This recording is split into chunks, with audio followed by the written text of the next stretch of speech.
My name's David Begbie. I'm an artist and I make sculpture. A very unusual sculpture in that these sculptures are transparent, and in some ways it's more like drawing in three-dimensional space than actually making solid objects, because they're more or less a skin. It's a very fine wire mesh, and because it's diaphanous, you see straight through it. And I often use the projected shadow of the sculpture to create compositions between the object and its projected image. This is very dynamic, visually surprising. I'm able actually to create compositions between the three-dimensional object that I make, i.e. the sculpture, and its two-dimensional image. From a very early age, I was interested in art. I think the very earliest drawings that I can remember doing at probably about aged 11, drawing in the garden at home. But interestingly, the subject I chose was a honeysuckle, and it was growing through chicken wire. So even at that stage, in the very earliest drawings, have qualities of the work that I do now. The geometry and the industrial material is very predominant in the work that I've done for most of my adult life, but you can still see the beginnings where I'm drawing something very organic against something which is very geometric. My interest in art was really cultivated at school. Although I was born in Scotland, I spent most of my childhood growing up in Ramsgate, not too far from Canterbury, so I know that area very well as a child. And while I was at school, I took a great interest in art, and that was noticed by my art teacher, who was himself an artist, Bert Teagle.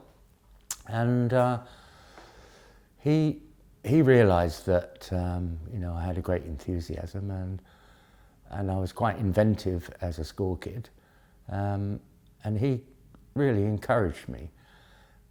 I went to life drawing lessons at a very early age, earlier than most people would, because he ran life drawing classes in Margate, and with a letter from my mum and dad, I was allowed at age 13 to see naked models and to do drawings. So I suppose that left an impression. I went from school to art school, and I was at Winchester College of Art for foundation, and then I went to Cheltenham for degree, and then I went to the Slade School in London for MA. So I was a student for quite a long time. When I went to art school, I was a painter. I went to study painting. I hadn't actually made any sculptures as such before I went to art school, but on the foundation course you have an opportunity to try out all materials and all sorts of disciplines: sculpture, painting, drawing, photography, printmaking. I was introduced to working three-dimensionally, but it wasn't until I was in my first year of degree at Cheltenham that I made the conscious decision to change from painting to sculpture.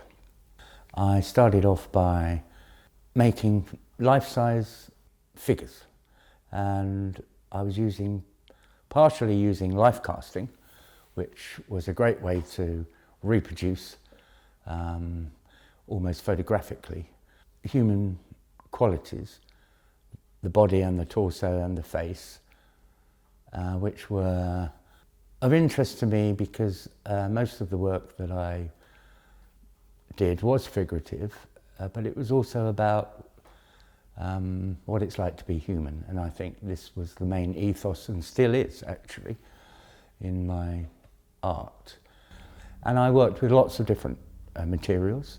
I was exploring all possibilities. That's plaster, wax, bronze, paper, resins. But I moved more and more towards more transparent materials because building sculptures, you were first of all building armatures, which were sort of structural.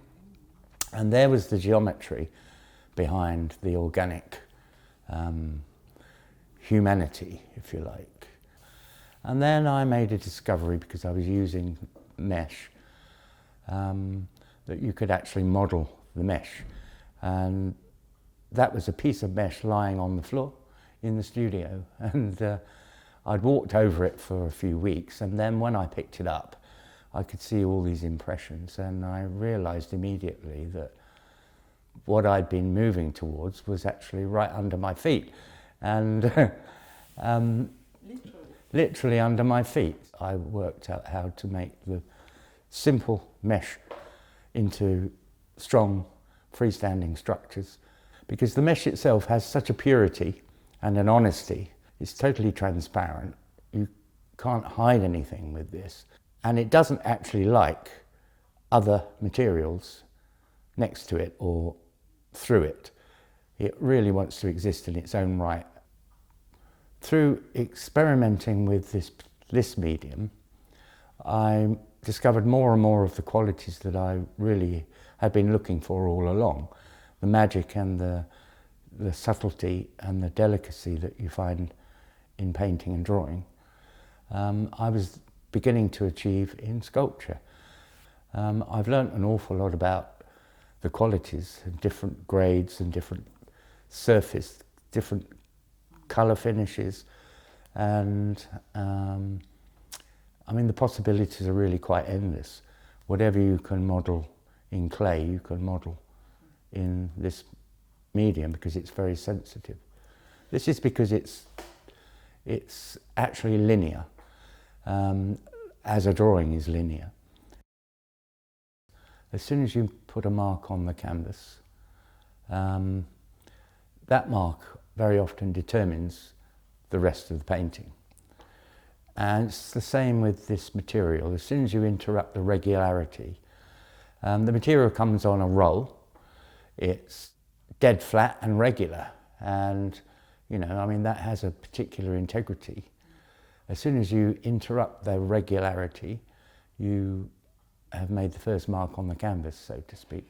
Then I have to model in the material from, this is the most difficult actually, is to move it from 2D into 3D, and to get the depth of a three-dimensional object is quite a struggle, and I do it by stretching the weave, because it's a woven material, and I literally stretch the weave. The material, often the steel, has an extraordinary tension in it. I have to actually overcome that tension.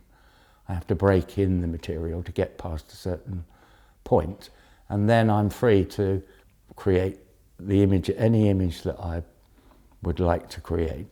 The first marks you make will often determine the rest, and I literally see the character of the piece emerging in front of my eyes, and I go with it. I sort of go with the flow. I actually have to draw on to the material itself, very much like a tailor's drawing, because when it moves from flat 2 dimensions into 3 dimensions, it shrinks. By a lot of trial and error, I've developed a series of drawings that I can work with. Giorgio Armani would be proud of my tailor's drawings, because that's exactly what they look like. They're like the pattern that a seamstress or a fashion designer would use to create the outfit.